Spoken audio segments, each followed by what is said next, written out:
지심으로 죄인을 구속하셨으니 그 피를 보고 믿는 자는 주님의 진노 면하겠네. 내가 그 피를 요할 그 양의 피를 볼 때에 내가 널 넘어서 가리라. 흉악한 죄인 괴소라도 예수는 능히 구원하네. 온몸을 피에 담글 때에 주님의 진노 면하겠네. 내가 그 피를 요할 그 양의 피를 볼 때에 내가 널 넘어서 가리라. 심판할 때에 모든 백성 행한 일대로 보응받네. 주님의 피로 죄 씻으면 주님의 진노 면하겠네. 내가 그 피를 요할 그 양의 피를 볼 때에 내가 널 넘어서 가리라. 구주의 사랑 크시네. 보혈의 능력 의지하세. 심판의 불이 내릴 때에 주님의 진노 면하겠네. 내가 그 피를 요할 그 양의 피를 볼 때에 내가 널 넘어서 가리라.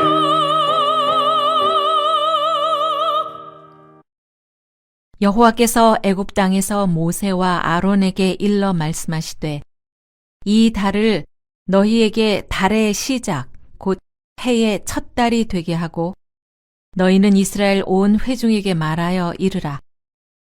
이달 열흘에 너희 각자가 어린 양을 잡을지니 각 가족대로 그 식후를 위하여 어린 양을 취하되 그 어린 양에 대하여 식후가 너무 적으면 그 집의 이웃과 함께 사람 수를 따라서 하나를 잡고 각 사람이 먹을 수 있는 분량에 따라서 너희 어린 양을 계산할 것이며 너희 어린 양은 흠 없고 1년 된 수컷으로 하되 양이나 염소 중에서 취하고 이달 19날까지 간직하였다가 해질 때 이스라엘 회중이 그 양을 잡고 그 피를 양을 먹을 집 좌우 문설주와 인방에 바르고 그 밤에 그 고기를 불에 구워 무교병과 쓴 나물과 아울러 먹되 날것으로나 물에 삶아서 먹지 말고 머리와 다리와 내장을 다 불에 구워 먹고 아침까지 남겨두지 말며 아침까지 남은 것은 곧 불사르라.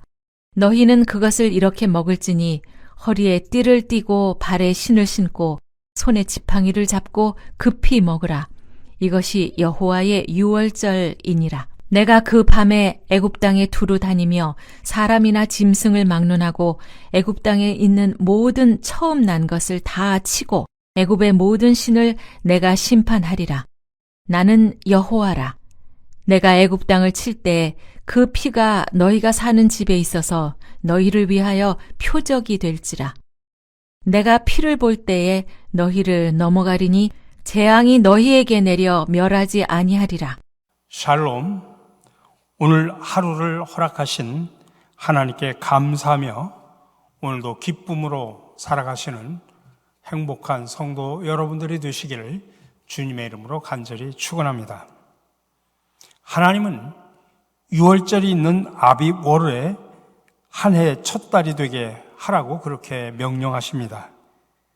유월절은 이스라엘 백성이 애굽을 떠나 새로운 약속의 땅으로 출발하는 시점인 동시에 그들이 구원의 은혜를 경험한 놀라운 사건입니다.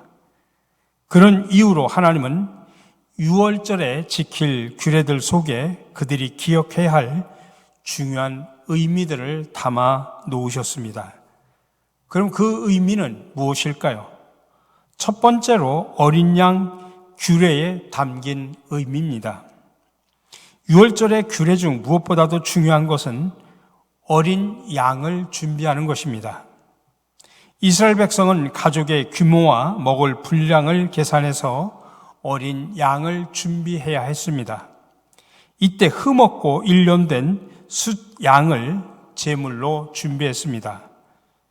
물론 양을 준비할 수 없는 가난한 사람들은 양 대신에 염소를 준비할 수도 있었습니다.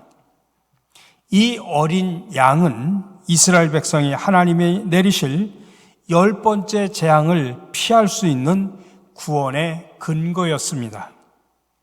하나님은 유월절 어린 양을 통해 십자가에서 죄인을 위해 피 흘리실 예수님을 미리 보여주신 겁니다. 이스라엘 백성이 유월절 어린 양을 준비해야 했던 것처럼 모든 죄인들은 십자가에서 못 박히신 어린 양 예수님의 보혈을 믿는 믿음을 준비해야 합니다. 하나님은 예수님의 피를 의지하는 우리의 믿음을 보시고 심판해서 우리를 구원해 주셨습니다. 그렇다면 왜 예수님만이 우리의 어린 양이 되시는 걸까요? 그것은 유월절 어린 양이 흠없고 점없는 깨끗한 양이어야 했던 것처럼 죄 없으신 예수님만이 우리의 죄를 위한 대속 제물이 될 수 있었기 때문입니다.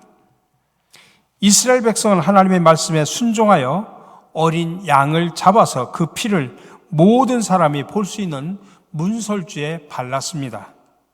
그들이 순종했던 것처럼 저와 여러분들도 예수님의 보혈을 믿음으로 의지하고 순종함으로 우리의 믿음을 드러낼 수 있어야 합니다. 믿음의 순종을 통해 우리를 위해 친히 어린 양이 되신 구원자 예수님의 은혜가 또 세상 곳곳에 전파될 수 있도록 알려야 될 사명이 우리에게 있습니다. 두 번째로는 무교병 규례에 담긴 의미입니다.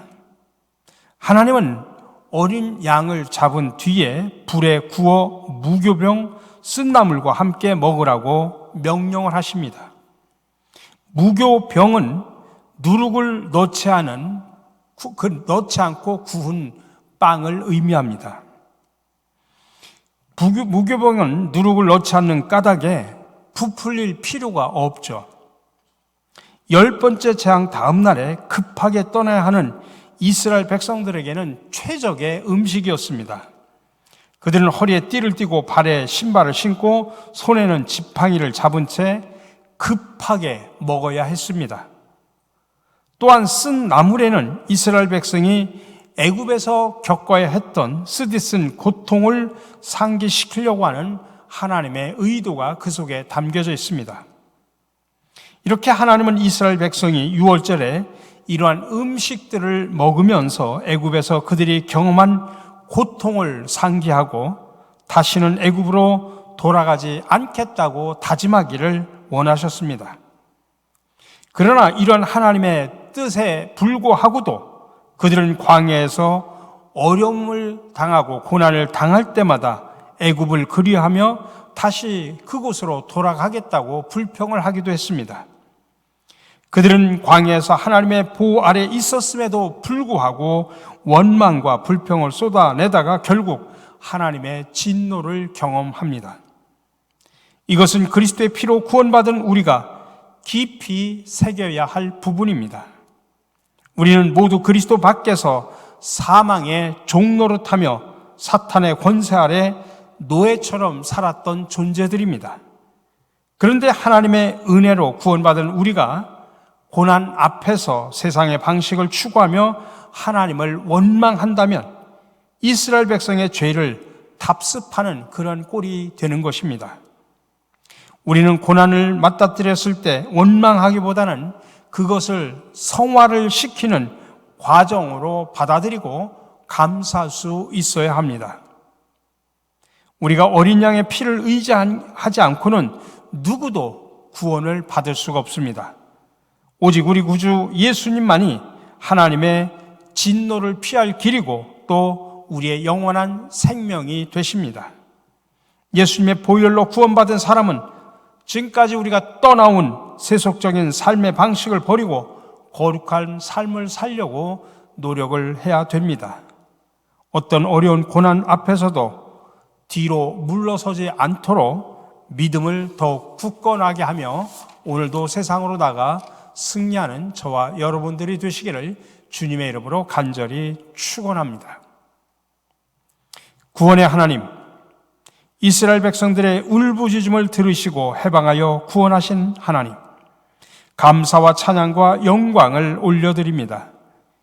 유월절을 지키며 어린 양의 피로 인하여 구원의 경험을 했던 이스라엘 백성들, 그리고 그 명절을 계속해서 지킴으로 자녀들에게 신앙과 역사를 가르쳤던 선조들의 삶의 모습을 우리도 배우게 하여 주시옵소서. 그리하여 각 가정 속에서 신앙을 계승하여 복된 가문을 만들어가게 하여 주시옵소서. 당장 부닥치는 환난과 고난 속에서 원망과 불평보다는 그 속에 담긴 하나님의 뜻을 깨달아 오히려 성숙해져가는 신앙들이 되게 하여 주시옵소서. 오늘도 악이 난무하는 세상으로 흩어져 각자의 삶의 자리에서 살아갈 때 빛과 소금의 역할을 감당하여 하나님의 영광을 드러내게 하여 주시옵소서. 항상 우리와 동행하시며 새 힘을 주시는 예수 그리스도의 이름으로 기도드립니다. 아멘.